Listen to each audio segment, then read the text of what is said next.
আমি প্রতিদিন একবার এটা বলি, এই জীবন কেমন জীবন, আহা এই মুসলমানের জিন্দেগি কেমন জিন্দেগি, ওই যুবক কেমন মুসলমান, ওই মা কেমন মুসলমান, ওই বাবা কি মুসলমান।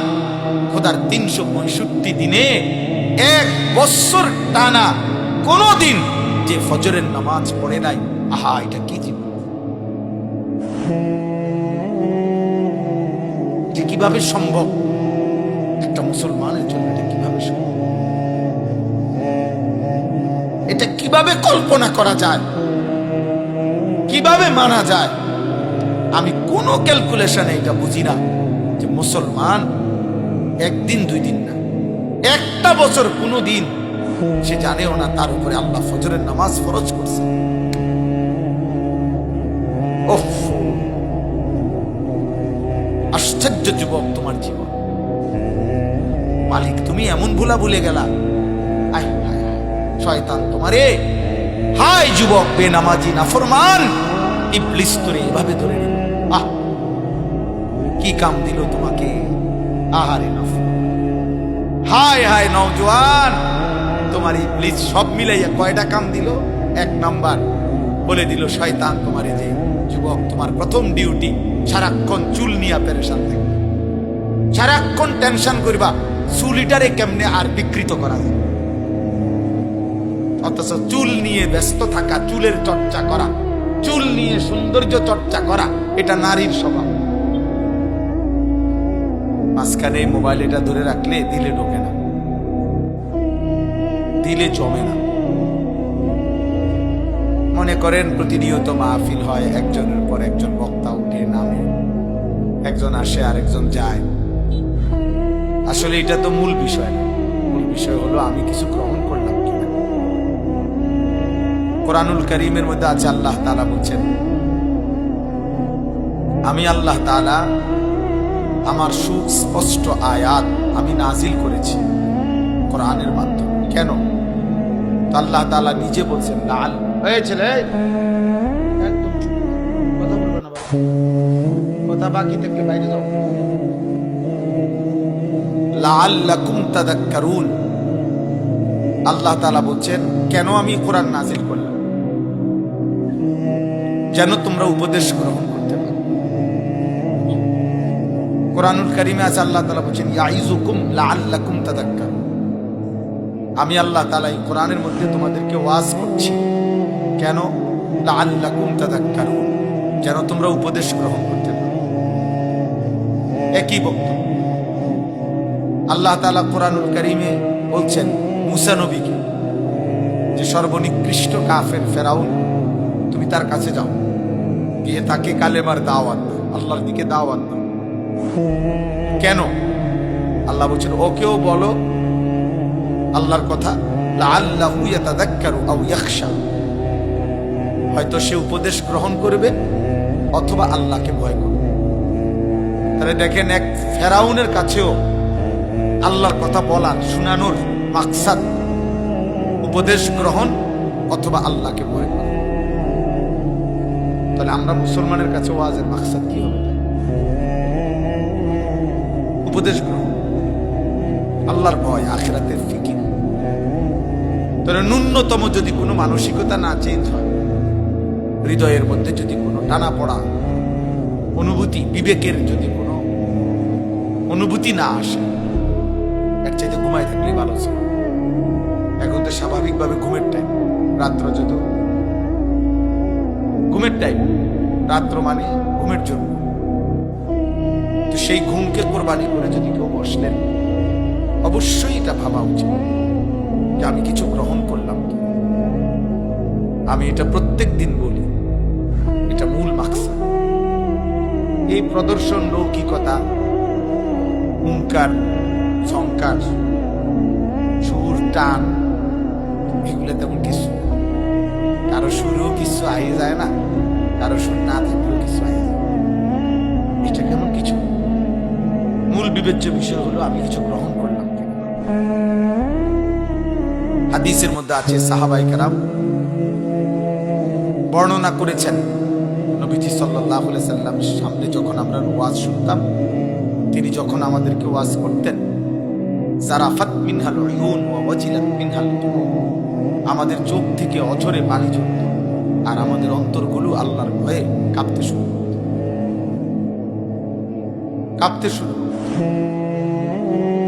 তাইলে ওয়াজের পরে প্রতিক্রিয়া কি হতো? সাহাবী বলছেন চোখ ভিজে যেত, অন্তর কি আল্লাহর ভয়ে কাঁপত। সাহাবী বর্ণনা করছেন আব্দুল্লাহ ইবনে ওমর রাদিয়াল্লাহু তাআলা আনহু, নবীজির সামনে আমরা যখন ওয়াজ শুনতাম এতটা মনোযোগী হতাম, এতটাই স্থির থাকতাম যে মনে হইতো যেন আমাদের মাথা শরীর থেকে আলাদা করে রেখে, মানে মাথা থাকলে না নড়তে চড়তো, মাথায় নেই, এত স্থির থাকতাম। হযরত বারা ইবনে আযিব রাদিয়াল্লাহু তাআলা আনহু বর্ণনা করেন, নবীজির সামনে আমরা যখন বসে ওয়াজ শুনতাম, কাআন্না আলা রুউসিনা তাইর, মনে হতো যেন আমাদের মাথায় আয়সা পাখি বসছে। মানে আমরা তো নড়াচড়া করতাম না, যার ফলে স্থির বসে থাকার কারণে মনে হতো যেন আমাদের মাথায় কাঁধে পাখি বসছে। এই ছিল সাহাবায়ে কেরামের ওয়াজ শোনার সিস্টেম, পদ্ধতি, সুন্নাত, তরিকা। এজন্য বাপ এটা জরুরি, প্রতিনিয়ত আলহামদুলিল্লাহ বয়ান হয়, বছরে 52 সপ্তাহ, এই 52টা জুমা হয় এক বছর। 52টা জুমায় জুমার ইমাম সাহেব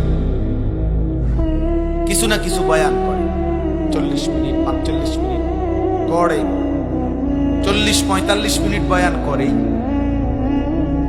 তিনিও আল্লাহর কথাই শতভাগ বলেন, কোরআন সুন্নাহর কথাই বলেন। পরিচিত হোক বা না হোক, সবাই সারা পৃথিবী চিনতে হবে, এটা জরুরি। পরিচিতির ভিত্তিতে সফলতা না, আল্লাহ গ্রহণ করার ভিত্তিতে সফলতা। সুনাম সুখ্যাতি আর জনপ্রিয়তা দিয়া আখিরাতের বিবেচনায় 2 পয়সারও কোনো মূল্য নেই। কারো কোনো জনপ্রিয়তা দিয়ে আখিরাতের কোনো ভ্যালু নেই, আখিরাতে কোনো মূল্যায়ন নেই। এগুলো দুনিয়াবি বিষয়। দুনিয়া যাদের ক্ষমতা দরকার, কর্তৃত্ব দরকার, পদবি দরকার, ওনাদের জন্য হলো সুনাম সুখ্যাতি শোহরত জনপ্রিয়তা, ওনাদের দরকার। আখিরাতের এমন হাজারো আউলিয়া, লক্ষ আউলিয়া, সাহাবা এই পৃথিবীতে বিদায় নিয়েছেন, যাদের নাম পৃথিবীর কেউ জানে না, কেউ জানে না। পুরা পৃথিবীর ইসলামী ইতিহাসের সমস্ত কিতাব একত্র করলেও 2-4-5 হাজার সাহাবীর নাম একসাথ করা যাবে না। অথচ বিদায় হজ্জে আরাফাতের ময়দানে নবীজির সামনে ছিল 1.25 লক্ষ সাহাবী। তো সেই সাহাবীদের নাম কুরআনুল কারীমের মধ্যে 25 জন মাত্র নবী এবং রাসূলের নাম। অথচ একাধিক বর্ণনার মধ্যে একটি বর্ণনা এটা যে 1,24,000 নবী বা রাসূল ছিলেন। যদি 1,24,000 হয় তো বাকিদের নাম তো পৃথিবী ওনাদের নামও জানে না। আখিরাতের জন্য সুখ্যাতি, পরিচিত হওয়া জরুরি। এমন হাজারো আউলিয়া, হাজারো আল্লাহর প্রিয় বান্দা পৃথিবীর আড়ালে, লোকচক্ষুর অন্তরালে কোন নাম যশ ছাড়াই পৃথিবী থেকে বিদায় নিছেন। হাসরের ময়দানে দেখবেন বাদশাহ। আপনি মনে করছেন এবার রিস্কার ড্রাইভার, আপনি মনে করছেন এবার আঙ্গাল কাঙ্গাল, কিন্তু হাসরের ময়দানে দেখবেন সেই বাদশাহ। আর দুনিয়ার বহু ক্ষমতা ধরকে দেখবেন ফকির, চিৎকার করছে আর বলতেছে মা আগনা আন্নি মালিয়া হালাকা আন্নি সুলতান। আল্লাহ কোরআনে বলছে নাফরমান চিৎকার করবে আর বলবে হায় আমার মাও তো আমার কোনো উপকারে আসলো। হালাকা আন্নি সুলতানিয়া, আমার বাদশাহী, কর্তৃত্ব, ক্ষমতা আমাকে তো শেষ করে দিবে, ধ্বংস করে দিবে। আজ আমার আমল নামা বাম হাতে দিল, আহা আমি এখন কি করব? এই জন্য দোস্ত, বাবা, ভাই, বন্ধু, সবার এটা বোঝা উচিত। ওয়াজ মাহফিলের মূল মাকসাদ আখিরাতের ফিকির, আত-তারগীব ওয়াত-তারহীব। অনেক সময় আপনারা ওয়াজের মধ্যে প্রত্যাশা করেন যে সবকিছু বলতে হবে, না, সবকিছু বলা জরুরি। প্রত্যেক বিষয়ের জন্য আলাদা মঞ্চ হওয়া এটা অযৌক্তিক না, বরং এটাই যৌক্তিক। ক্লাস 5-এ এসএসসির বই পড়ানো হয় না, ক্লাস 8-এ ইন্টারমিডিয়েটের বই পড়ানো হয় না, এটার জন্য আলাদা ক্লাস। অতএব চিকিৎসা বিজ্ঞানের বইতে অর্থনীতি পড়ানো হয় না, অর্থনীতির বইতে চিকিৎসা বিজ্ঞান পড়ানো হয়, এটা আলাদা ক্লাস। অতএব ওয়াজ মাহফিলের একটা মূল মাকসাদ হলো আত-তারগীব ওয়াত-তারহীব। অর্থ হইল জান্নাতের প্রেরণা, জাহান্নামের ভয়। আল্লাহর বান্দার কলিজার ভিতরে জান্নাতের আগ্রহ তৈরি করে দাও, জাহান্নামের ভয় তৈরি করে দাও। যদি এটা তৈরি হয়, এবার বাকি পদক্ষেপ তিনি নেবেন। জান্নাত কোনো এটা ফু না, যার ফু না, মন্ত্র তাবিজ না। আমরা 230 টাকা দিয়ে একটা তাবিজ বেচে দিলাম, বা 1002 টাকা দিয়া একটা তাবিজ দিলাম, ফু দিয়া দিলাম, আপনি জান্নাতে যাইবেন না। আপনি এত বাটফারি সিটারি, সেগুলোর কি হবে? আপনি প্রত্যেক কথা বলেন মিশা কথা, আমি আপনাদের ফু দিয়ে লিখিলাম। আপনি 1 কেজি মালও দেন 2 নম্বরই, তাহলে আপনারা আমি ফু দিলাম। অতএব প্রিয় বাবা ভাই, এটা বুঝা উচিত। ওয়াজ মাহফিলের মূল একটা উদ্দেশ্য আখিরাতের প্রেরণা তৈরি করা। আপনারা যে অনেক সময় বলেন হুজুররা ইশারা আর কোনো কথা জানে না, অবশ্যই জানে, অবশ্যই জানে। আপনি যখন যে বিষয় প্রয়োজন ওর জন্য আলাদা শিরোনাম তৈরি করেন, আলাদা ব্যবস্থাপনা তৈরি করেন, আলাদা ইন্তজাম করেন। দেখেন আপনি পদার্থ বোঝানোর জন্য, অর্থনীতি বুঝাবার জন্য, দুনিয়ার সকল বিষয় বুঝাবার জন্য উপযুক্ত আলেম আছে কিনা আমি চ্যালেঞ্জ করলাম, আমি দেব, আমি ইনশাআল্লাহ, আমি আনিসুর রহমান দেব। আমাদের কোন বিষয়ে হুজুর দরকার, কি বুঝতে চান আপনি, এই বাংলাদেশ থেকে দেব। এবং অসংখ্য নীরবে নিভৃত আমাদের লোকচক্ষুর পর্দার আড়ালে এমন অনেক আলেম আছে, পৃথিবী হয়তো জানে। বক্তা তো 2-4 জনের, সব মিলাইয়া বক্তা হইতো না 100 জন। সারা বাংলাদেশে আলেম 100 জন, কথা বলেন 100 জন আলেম। তো বাকিরা সিরিয়াস আমার ওরা গাছ কাটে বাকি। আমাদের দেশে মানুষ মনে করে ওই যিনি বক্তা উনি সব। আন্তর্জাতিক খ্যাতি সম্পন্ন বিশিষ্ট ইসলামী চিন্তাবিদ, দাউদ কেন্দ্রের bridge, Jamuna bridge, Kashipur bridge, উনি পদ্মা সেতু বানাইছেন, উনি বাংলাদেশ আলমিদের ধরে রাখছেন, এই সব কিছু এই যিনি বক্তা, আর বাকিরা কিচ্ছু জানে না। এটা ভুল ধারণা, এটা ভুল ধারণা। এজন্য দুস্থ বাপ, ইসলাম কোরআন সবকিছুর সমাধান, দুনিয়ারও আখেরাতের। কিন্তু এক বসায়, এক মঞ্চে, এক শিরোনামে সব বলে ফেলতে হবে। আজকের ওয়াজ ও দোয়ার মাহফিলে পুরা 23 বছরের ইসলাম আপনাকে বলে যাইতে হবে, এটা জরুরি। তাহলে নবীজি সাল্লাল্লাহু আলাইহি সাল্লাম 23 বছর লাগাইলেন কেন? কোরআন 23 বছর নাজিল হইল কেন?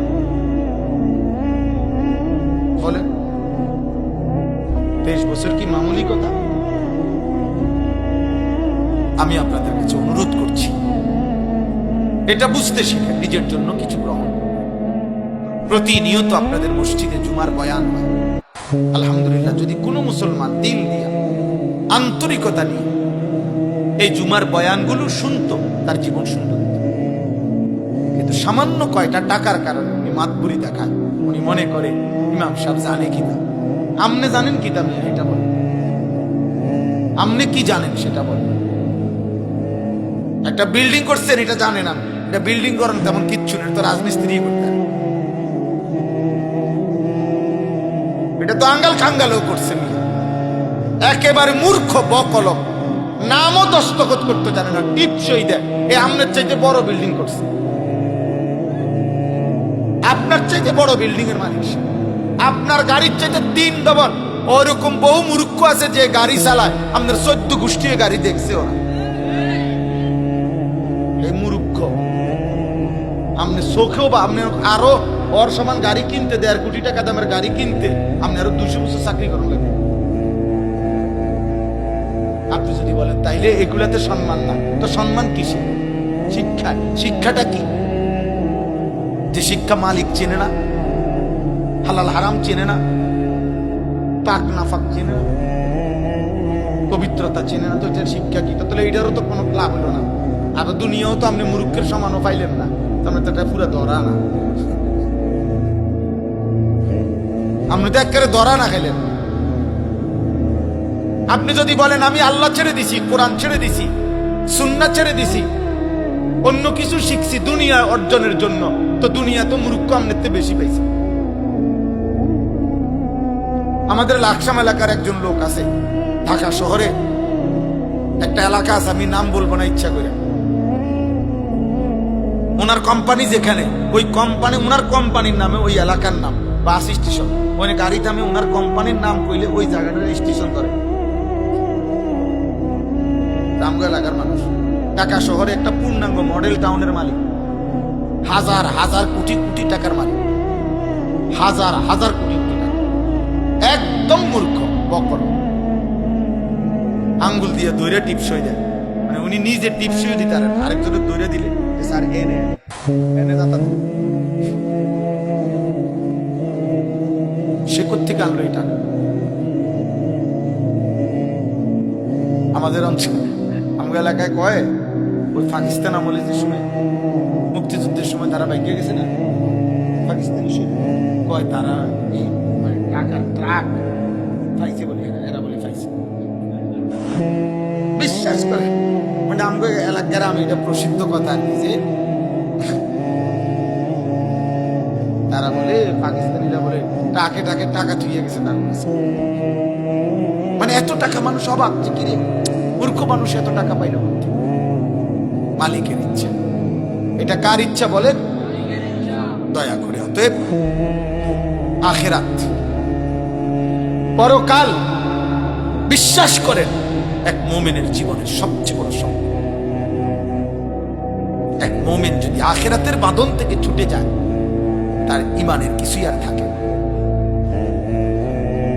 ইমানের কিছুই আর। আল্লাহ তাআলা ইমানের প্রথম পরিচয় দিছে আল্লাযীনা ইউমিনুনা বিল গায়ব, যেখান থেকে মালিক তার কোরআনের সূরা বাকারায় কথাই শুরু করছেন, গায়বের প্রতি ঈমান, সেই প্রথম মুত্তাকি। আর গায়েব মানে আমার চোখে অদেখা, অথচ আল্লাহ রসুলের কথা, কবর, কবরের আযাব, কবরের শান্তি, মুনকার নাকিরের প্রশ্ন, মৃত্যুর সময়কার হালাত, মালাকুল মউতের জান কবজ করা, জাহান্নাম, আখিরাত, হাসর, মিজান, ফুলসিরাত, এই সব কিছু ইউমিনুনা বিল গায়ব। আল্লাহ তাআলা বলেন এটা যার মধ্যে আছে সেই মুত্তাকি, সেই মুমিন। তাহলে ইমানের প্রথম সম্পদ, ইমানের প্রথম নিয়ামত আমার রব যা বলেছেন, যদি আমি নাও দেখি, নাও শুনি, নাও বুঝি, আমার কল্পনায়ও যদি না আসে, তারপরেও বিনা শব্দে, বিনা বাক্যে শতভাগ মেনে নেওয়া আখিরাত। আখিরাত ভুলে গেলে মুমিন থাকে, আখিরাত ভুলে গেলে মুমিন থাকে না, আখিরাত বুঝে না ধরলে মুমিন থাকে, আখিরাত ভুলে গেলে ঈমান থাকে। আল্লাহ আমাদেরকে আখিরাতের ফিকির দান করে, কবরের ফিকির দান করে। দোস্ত আমার, বাপ আমার, কোরআনুল কারীমের মধ্যে আল্লাহ তাআলা বলেছে ওয়াজাআত সাকরাতুল মাউত বিল হক যালিকা মা কুনতা মিনহু তাহিদ। আমার বান্দা শোনো, সত্য সত্যই একদিন মৃত্যুর যন্ত্রণা আসবে, যে মৃত্যু থেকে তুমি বারবার পলায়ন করেছি। প্রতিবারই সর্দি কাশি হয়েছে, রোগ ব্যাধি হয়েছে, হালকা পাতলা অ্যাক্সিডেন্ট হয়েছে, দৌড় দিয়া ডাক্তারের কাছে চলে গেছো, ওষুধ দিছে, চিকিৎসা দিছে, ব্যান্ডেজ করে দিছে, ভালো হয়ে গেছো। তুমি মনে করছো এইভাবে তুমি যেহেতু মরতেছো না, আর কোনোদিন মরবা না। না বান্দা, রোগে না বারবার আসে, মাথা ব্যথা বারবার হয়, মৃত্যু বারবার হয়। মৃত্যু একবারই হয়, আর সেটা একবার দিলে আর কোনোদিন কাউকে আমি দ্বিতীয়বার ফেরত দেব।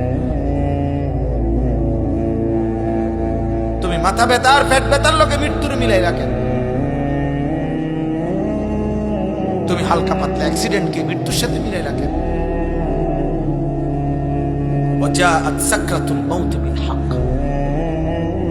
আল্লাহ তাআলা বলেন মৃত্যুর যন্ত্রণা আসবেই আসবে।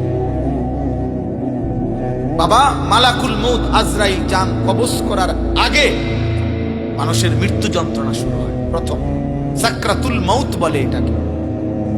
এই মৃত্যু যন্ত্রণা পৃথিবীর সর্বশ্রেষ্ঠ ঈমানদারেরও হয়, সর্বনিকৃষ্ট কাফেরেরও। আমাদের প্রিয় নবী সাল্লাল্লাহু আলাইহি ওয়াসাল্লাম থেকে শুরু করে সমস্ত আম্বিয়াদেরও, আউলিয়াদেরও, সাহাবাদেরও মৃত্যুর যন্ত্রণা ছিল, সমস্ত বেঈমান কাফেরদেরও মৃত্যু যন্ত্রণা ছিল। বাকি অনুভূতি ভিন্ন, যন্ত্রণা বরাবর আছে সবার, কিন্তু অনুভূতিটা ভিন্ন। ঈমানদার যখন মৃত্যু যন্ত্রণা শুরু হয়, তার দিল খুশি হয়ে যায়, সে ভাবে আমার রবের মুলাকাত, আমার বন্ধুর মুলাকাতের সময় হয়ে গেছে। বেঈমান নাফরমান পাপী মৃত্যু যন্ত্রণার মুহূর্তে পাগল হয়ে যায়, অস্থির হয়ে যায়, অস্থির হয়ে যায়। তাফসীরের মধ্যে আছে 900 বছর যদি সুখের সাগরে কেউ ভাসে, কোনদিন 1 সেকেন্ডের জন্য দুঃখ যন্ত্রণা বেদনা পায় নাই, একটা মিনিট, 900 বছরে যে কোনদিন কাঁটার আঘাতও সয় নাই, 1 ফোঁটা চোখের পানিও পড়ে নাই, কিন্তু আল্লাহর নাফরমানি করছে। আমি নিজে তাফসীরে পড়ছি, খোদার কসম, আল্লাহ তাফসীরে লিখছে মৃত্যু যন্ত্রণার প্রথম সেকেন্ডে 900 বছরের সুখ ওই নাফরমান ভুলে যাবে।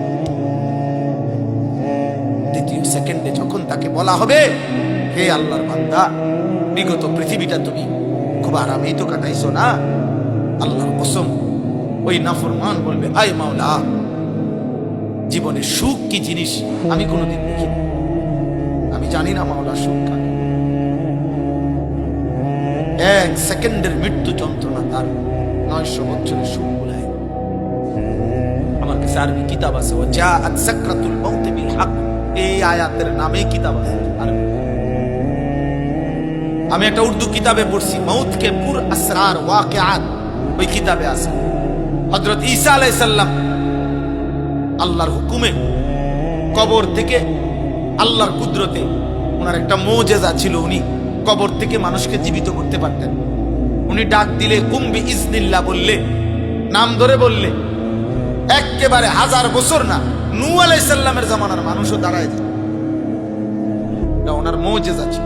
অথচ নূহ আলাইহিস সালাম আর ঈসা আলাইহিস সালামের ব্যবধান অনেক অনেক ব্যবধান। তো ঈসা আলাইহিস সালাম একদিন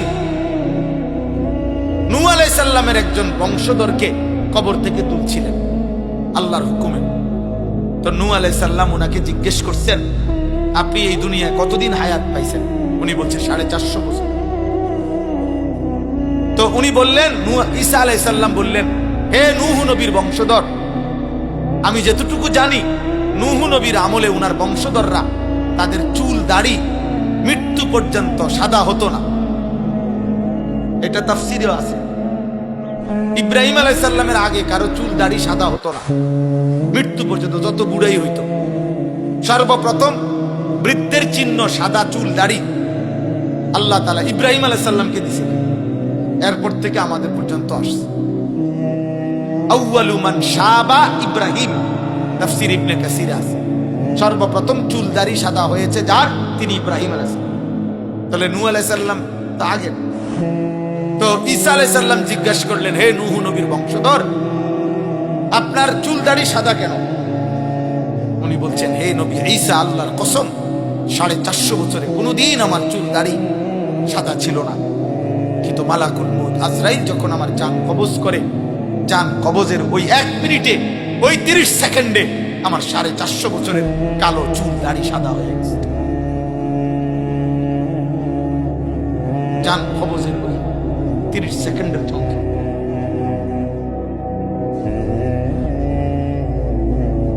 দোস্ত, নওজোয়ান, প্রিয় ভাই, বাবা, হারামের উপরে যারা বেড়ে উঠছেন, গুনাহের উপরে যারা বড় হচ্ছেন, রাত পার করেন, দিন পার করেন, আমি কিংবা আপনি খুব চালাক মনে করেন, নিজেকে খুব বুদ্ধিমান মনে করেন, খুব বুদ্ধিমান মনে করেন, খুব বুদ্ধিমান মনে করেন। এই পৃথিবীর কেউ হয়তো বাধা দিতে পারে নাই, তো রব ছাড়বে না, আল্লাহ ছাড়বে না। কোরআনুল কারীমের মধ্যে আছে, আল্লাহ তাআলা বলছেন, সুম্মা লাতুসআলুন্না ইয়াওমাইদিন আনিন নাঈম। আমার বান্দা, আমি কিন্তু আমার দেওয়া প্রত্যেকটা নিয়ামত একটা একটা করে জিজ্ঞেস করি, আমি ছাড়বো না। আমার প্রতিটা নিঃশ্বাসের হুকুম হিসাব দিতে হবে, আমার প্রতিটা চোখের পলকের হিসাব দিতে হবে। আমি আল্লাহর দেওয়া প্রতি সেকেন্ডের হিসাব বান্দা তুমি আমাকে দিতে হবে। তাফসীরের মধ্যে আছে, হযরত উমর রাদিয়াল্লাহু তাআলা আনহু একদিন 3 দিন ক্ষুধার্ত থাকার পরে নবীজির সামনে 2টা খেজুর আর একটু পানি পান করছেন, 3 দিনের ক্ষুধার্ত থাকার পর। এই আয়াতের তাফসীরের মধ্যে আছে, আল্লাহর নবী সাল্লাল্লাহু আলাইহি ওয়াসাল্লাম বলেন, ওমর ওয়াল্লাহি লা তুসআলু আন হাদা নাঈম। আল্লাহর কসম ওমর, আখিরাতে তোমাকে আল্লাহর এই নিয়ামত 2টা খেজুর এবং এটুকু পানির হিসাব আল্লাহর কাছে দিতে হবে। হযরত ওমর চিৎকার দিয়ে কাঁদা দিছেন আর বলছেন, রব, আয় ইয়া রাসূলুল্লাহ, আমার রবের কাছে আমি 3 দিনের ক্ষুধার্ত থাইকা এই 2টা খেজুর মাত্র মুখে দিলাম আর একটু পানি মুখে দিলাম, এইটার হিসাবও দিতে হবে। আল্লাহর নবী বলেন, ওয়াল্লাহি লা তুসআলু, আল্লাহর কসম ওমর, হিসাব দিতে হবে, হিসাব দিতে হবে, হিসাব।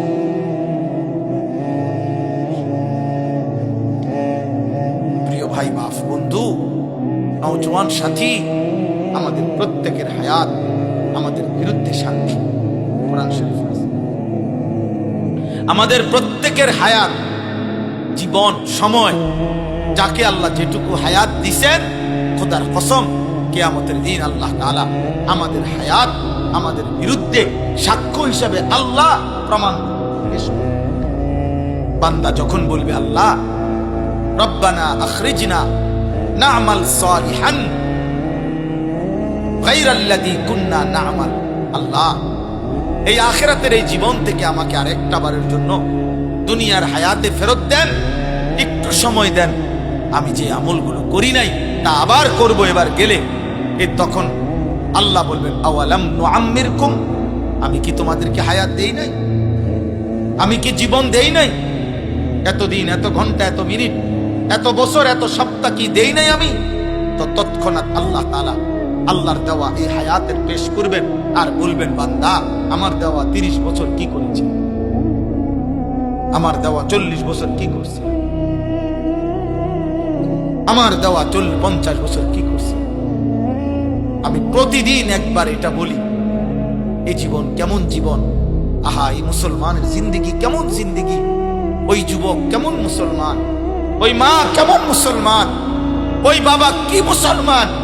খোদার 365 দিনে 1 বছর টানা কোনো দিন যে ফজরের নামাজ পড়ে নাই, আহা, এটা কি জীবন, এটা কিভাবে সম্ভব? একটা মুসলমানের জন্য এটা কিভাবে সম্ভব? এটা কিভাবে কল্পনা করা যায়, কিভাবে মানা যায়? আমি কোনো ক্যালকুলেশনে এটা বুঝি না যে মুসলমান একদিন 2 দিন না, 1টা বছর কোনো দিন সে জানেও না তার উপরে আল্লাহ ফজরের নামাজ ফরজ করছে। ওফ, আশ্চর্য যুবক তোমার জীবন, মালিক তুমি এমন ভুলা ভুলে গেলা। আয় হায় হায়, শয়তান তোমারে, হায় যুবক বেনামাজি নাফরমান, ইবলিস তোরে এইভাবে ধরে নিল। আহ, কি কাম দিল তোমাকে, আহারে নাফরমান, হায় হায় নওজোয়ান, তোমার ইবলিস সব মিলাইয়া কয়টা কাম দিল? 1 নাম্বার বলে দিল শয়তান তোমারে, যে যুবক তোমার প্রথম ডিউটি সারাক্ষণ চুল নিয়ে পেরেশান থাকবে, সারাক্ষণ টেনশন করবা চুলিটারে কেমনে আর বিকৃত করা যায়। অথচ চুল নিয়ে ব্যস্ত থাকা, চুলের চর্চা করা, চুল নিয়ে সৌন্দর্য চর্চা করা, এটা নারীর স্বভাব।